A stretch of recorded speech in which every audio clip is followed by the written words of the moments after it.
আসসালামু আলাইকুম ওয়া রাহমাতুল্লাহি ওয়া বারাকাতুহু। সম্মানিত ভিউয়ার্স, গতকাল ছিল ডাকসু নির্বাচন এবং নির্বাচনকে কেন্দ্র করে সারাদিন ছিল উত্তেজনা, উৎকণ্ঠা, ভয়, শঙ্কা, সবকিছু।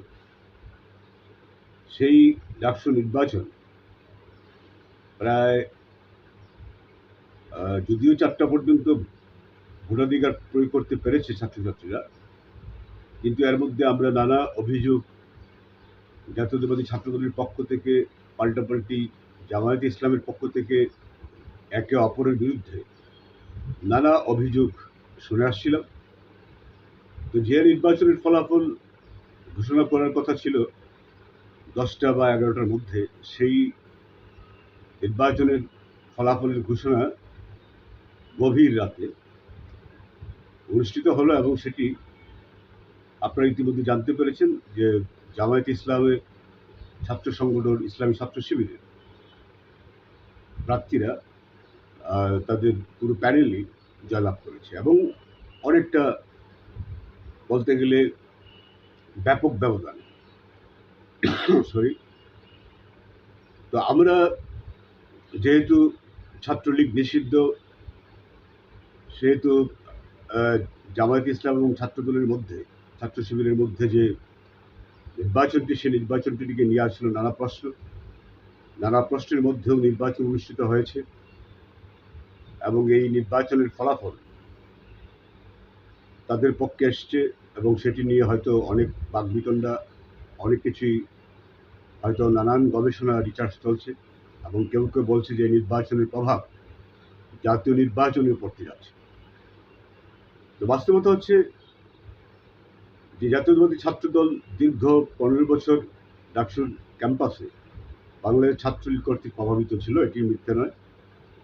আর নীরবে নিবৃতে জামায়াত ইসলামের সংগঠন ছাত্র শিবির তাদের সুকৌশলে তাদের কাজটি অত্যন্ত মেধা এবং বুদ্ধিমত্তার সহিত করে আসছে এবং শেষ পর্যন্ত জাতীয় নির্বাচনের আগে তারা এই জাতীয় সংসদ ডাকসু নির্বাচনটি আদায় করে নিল। তো এতে করে একটা জিনিস স্পষ্ট প্রমাণিত হলো, সেটি হচ্ছে যে বর্তমানে বাংলাদেশ জাতীয়তাবাদী দল এবং জাতীয়তাবাদী অন্যান্য সংগঠনগুলি নানা গ্রুপিং, নানান চেইন অফ কমান্ড থেকে শুরু করে সব কিছুতেই আছে ব্যাপক পার্থক্য, সমালোচনা, মতনৈক্য। এই কারণে দলটি দিনের পর দিন তাদের ভারসাম্য হারিয়ে দিচ্ছে।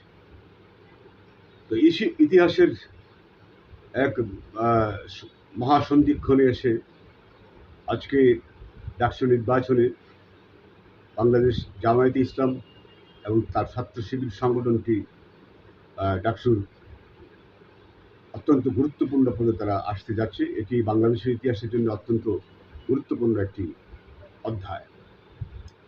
তো আমরা যারা বিজয়ী হয়েছে তাদেরকে স্বাগত জানাই, কারণ তারা আসলে অ্যাকচুয়ালি অত্যন্ত মেধাবী, ম্যাটিকুলাসলি জাতীয়তাবাদী ছাত্রদলকে যে তারা হারানোর কৌশলগুলো অবলম্বন করেছে, সেগুলোর জন্য তাদেরকে ধন্যবাদ জানাই। পাশাপাশি আমরা খুবই লজ্জিত যে যারা বাংলাদেশি জাতীয়তাবাদে বিশ্বাস করি, মুখে বলি কিন্তু অন্তরে লালন করি কিনা সেটি আমরা নিজেরাও জানি না। আর লালন করলে এরকম গ্রুপিং টপিংয়ের মধ্যে, এরকম ভয়ঙ্কর অবস্থার মধ্যে ডাকসু নির্বাচনটি কতটা জরুরি ছিল, সেটিও একটা প্রশ্নের বিষয়।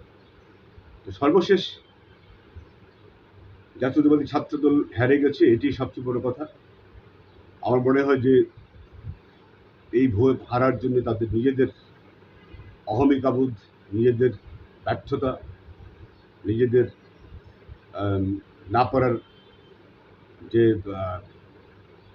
বুদ্ধিমত্তার যে অপরিচয়, সেগুলোকে স্বীকার করে নেওয়া উচিত। এবং এর মধ্য দিয়ে সামনে আছে আবার জাকসু নির্বাচন।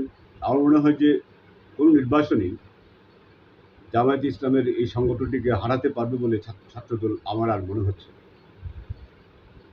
তাই বলছি, বাংলাদেশ সামনে জাতীয় নির্বাচনের প্রেক্ষাপট কোন দিকে যায়, জাতীয় নির্বাচন কোন দিকে যায়, এটি নিয়ে অনেক সংশয়, অনেক শঙ্কা আছে। সেদিকে যাচ্ছি না, শুধু একটা কথাই বলি যে ইতিহাস নতুন করে রচিত হলো, দেশ এখন কোন দিকে যায়, কিভাবে যায়, কোথায় যায়, কার কাছে যায়, সেটি এখন দেখার অপেক্ষায় থাকতে হবে। সকলে ভালো থাকুন, সকলের সুস্বাস্থ্য কামনা। আসসালামু আলাইকুম ওয়া রাহমাতুল্লাহি ওয়া বারাকাতুহু।